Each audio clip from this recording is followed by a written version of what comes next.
সদ্য সমাপ্ত জাতীয় সংসদ নির্বাচনে ৬টি আসনে জয়লাভ করে আলোচনায় এসেছে জাতীয় নাগরিক পার্টি এনসিপি। দলটির এই সাফল্যের ভিত্তিতে জাতীয় সংসদের সংরক্ষিত নারী আসনে একজন সদস্য মনোনয়নের সুযোগ তৈরি হয়েছে।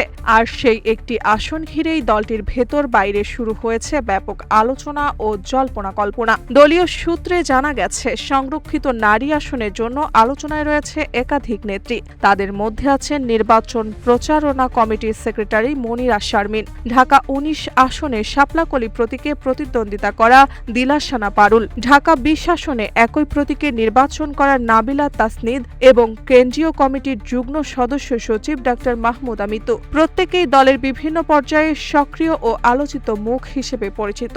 তবে দলটির একাধিক নেতা নাম প্রকাশ না করার শর্তেও জানিয়েছে, ডক্টর মাহমুদা মিতুকে সংসদে পাঠানোর বিষয়টি গুরুত্বের সঙ্গে বিবেচনা করা হচ্ছে।